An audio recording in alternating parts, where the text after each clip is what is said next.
मैं मोदी जी और उनकी सरकार को कहना चाहता हूं कि कांग्रेस पार्टी का एक एक सांसद और कार्यकर्ता न कभी झुका है। हमारे गर्दन कट जाए लेकिन हम झुकेंगे नहीं।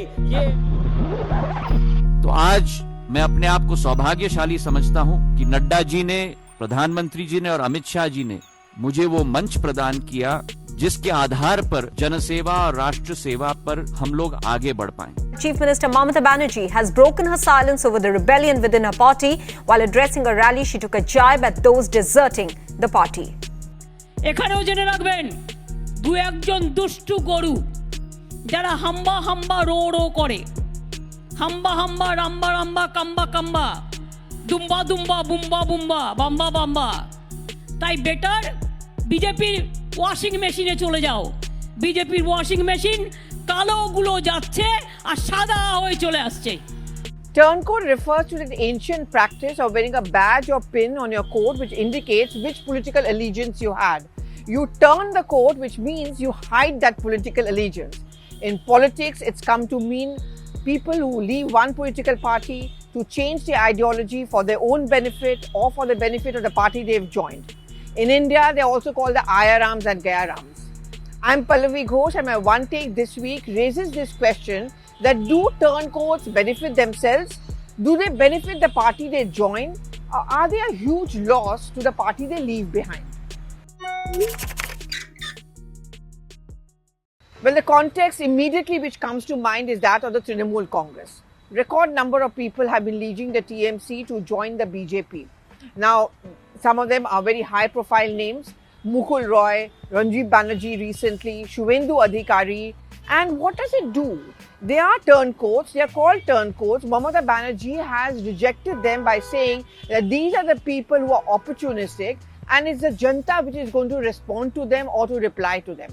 And therefore, the BJP hopes to benefit by taking a slice of the powerful slice, I would say, of the Trinamool Congress to join their party. Now, why does one become a turncoat? It's maybe because they feel that the momentum is going away from the party they belong to.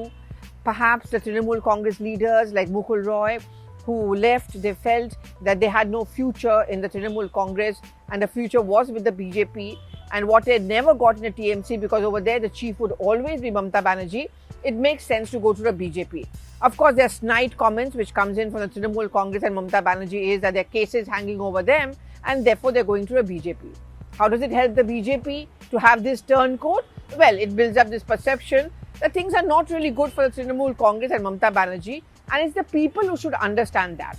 Also, when you have these big ticket, high profile names joining you, they also get with them an understanding or insider info about the party they leave behind and also of the leader of the party, in this case happens to be Mamata Banerjee. Now, this brings a larger question which I'm also getting a response to on my social media timeline because I'm asking people this question. Mixed responses as expected. Some of them, of course, talk about the fact that turncoats are someone who should never ever be respected. But you know, politics is the art, one would say, or the game of being on the right side, being on the winning side. As they say, Jo jeeta wahi Sikandar.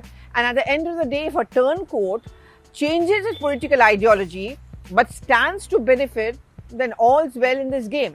Now let's think of some other names, for example. Assam, Himanta Biswa Sharma. Today he is considered to be the Chanakya for the Northeast. He's become extremely powerful.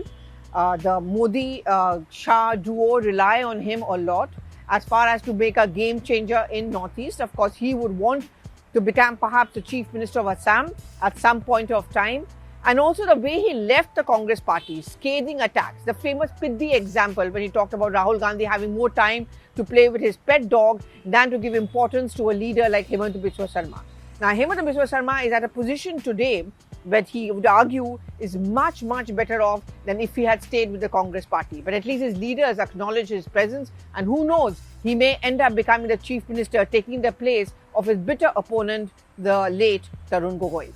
Let's talk about other states as well. I mean, if you go to down south, I mean, Khushbu Sundar again immediately. Remember, she was from the DMK into the Congress and now into the BJP. And if you look at a social media account, very scathing attacks now on the DMK, also on the Congress party. But sometimes her friendship with some of the Congress leaders and the DMK does come across. What the BJP hopes to benefit from this turncoat is that they would have a high profile name in South where the BJP still has to have a steady growth. For her, she perhaps felt that she would get to do much more in the BJP. But, the question which comes to mind is, again and again, is that do turncoats actually benefit themselves? I'm going to give you an example of one who is the biggest of them all, and that's the former, or the late, I would say, Ram Vilas Paswan. What was said about him is that come what may, whoever is a party in power at the centre, he would always be a part of that cabinet. So he was with Dr. Manmohan Singh's cabinet. Just before the Lok Sabha elections, he joins the BJP.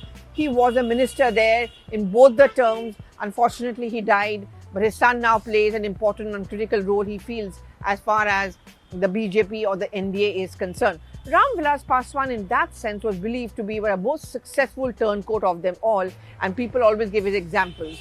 There have been others, for example, Prema Khandu becomes the chief minister. He's also believed to be a pretty successful turncoat as well. But are Ayarams, Gayarams really respected in Indian politics? Well, yes and no. As I said, politics need not be an art of ethics or principles anymore. That's what's happened over the years. And at the end of the day, if you always find a justification for why you left your original party, then ideology is a very small thing. Jyotiraditya Scindia, for example. Now, when he decided to join the BJP, there were old memes of him which were coming up. There were old videos which was being circulated by the Congress party where he was strongly attacking Shivraj Singh Chauhan, and he was also attacking the BJP and the Prime Minister as well. That, of course, but naturally is being played out by the Congress party. Has it helped him? Well, the reason he gave was the fact that he always felt that he was not given his place enough. It was a duo of Digvijay Singh and Kamal Nath which actually never allowed Jyotiraditya Scindia or his supporters to grow.